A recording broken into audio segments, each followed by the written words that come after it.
Elizabeth Bathory, more commonly known in the Western world as Elizabeth, was born in 1560 to one of the most powerful Protestant families in Hungary at the time. She was the daughter of Baron George Bathory and Baroness Anna Bathory, who were both Bathories by birth. As a child, she witnessed the brutal punishments handed out by her family's officers on their estates. Her family tree certainly included some disturbed kin as well. One of her uncles taught her Satanism, and she learned about sadomasochism from her aunt. Elizabeth was married by the time she was 15 years old to Count Ferenc Nadasdy, a soldier who would go on to lead the armies of Hungary against Ottoman forces threatening Central Europe. Building upon her own cruelty, it is believed that Ferenc showed her some of his own ways of punishing his servants. After 10 years, Elizabeth gave birth to 3 daughters and a son.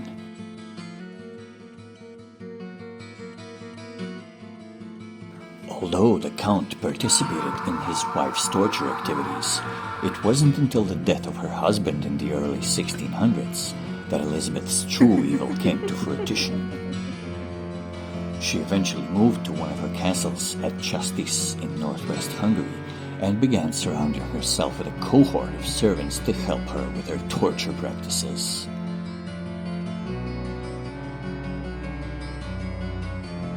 It is believed that throughout her reign, she tortured and killed over 600 girls and enjoyed bathing in their blood.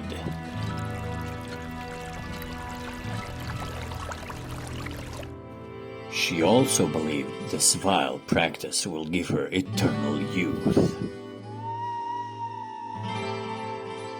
Though previous accounts of the murder of peasant women had apparently been ignored, the claims in 1609 that she had slain women from noble families attract attention. The Count Palatine determined, after taking this position from people living in the area surrounding her estate, that Bathory had tortured and killed more than 600 girls with the assistance of her servants. On December 30th, 1609, Bathory and her servants were arrested.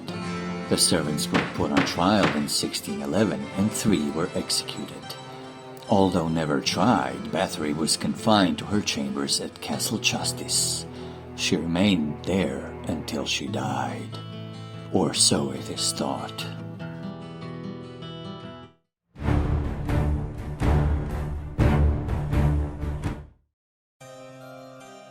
After some passing years of rotting in the castle chambers, she was depressed enough to attempt suicide. She laid in the bathtub and slashed her wrists, hoping to slowly drift away. Little did she know that her life's work and infatuation with blood attracted a particularly evil creature at her side. As her life was draining from her body, the creature silently drank her blood. She died. And after 3 days and 3 nights, she awoke. Surrounded by stench from a bloody bathtub, she realized that a dark being is watching her. But to her surprise, she felt no fear. The creature then spoke in the worst possible voice. Elizabeth Bathory, you who have raised to glory in a trail of blood, I give you eternal life now, so you may continue your work. Never again shall you gaze upon the sun, and your thirst for blood will be more insatiable than ever.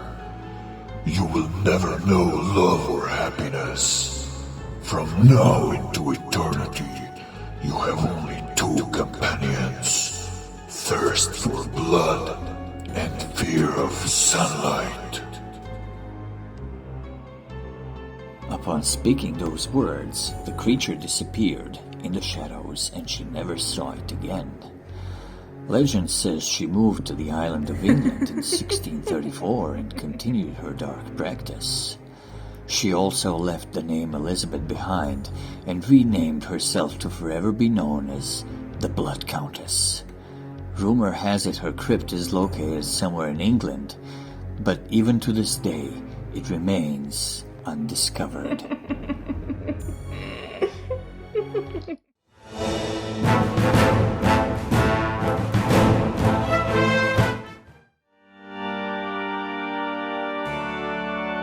Mirror, mirror on the wall. Who's the most terrifying of them all? The Countess Dracula.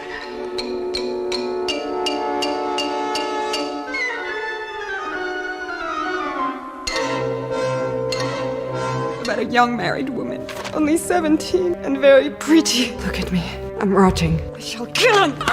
Look at what you've done. Leave.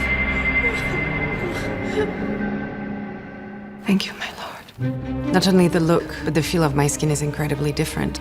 You have to be careful what you wish for. What is happening? You are giving me something beautiful. The Countess wants fresh blood. Bring me a virgin. You are mad. Collect the blood before it is wasted.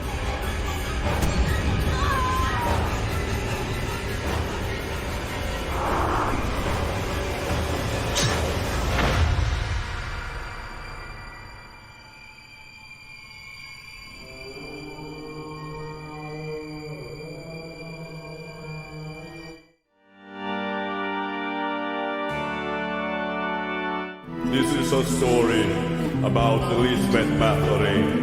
Her blood is herself, clean Hungarian blood.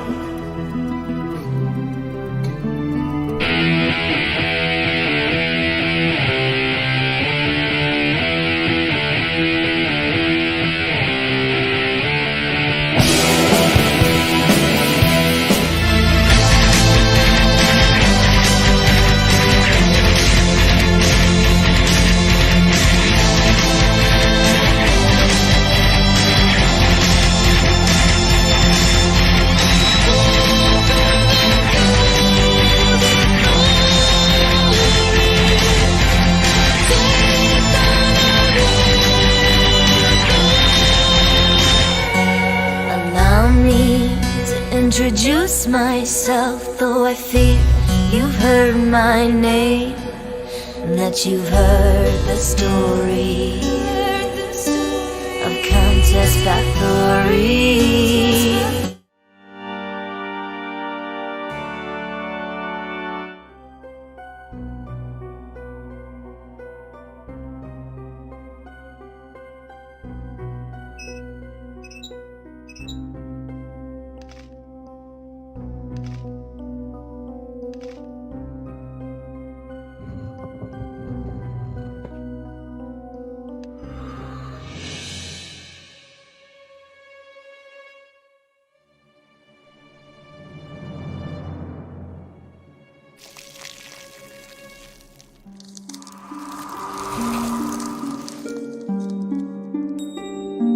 And so it came to pass that the Countess, who once bathed in the rejuvenating blood of 100 virgins, was buried alive.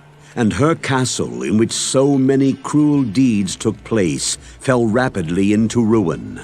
Rising over the buried dungeons in that god-forsaken wilderness, a solitary tower, like some monument to evil, is all that remains. The Countess's fortune was believed to be divided among the clergy, although some say that more remains unfound, still buried alongside the rotting skulls that bear mute witness to the inhumanity of the human creature.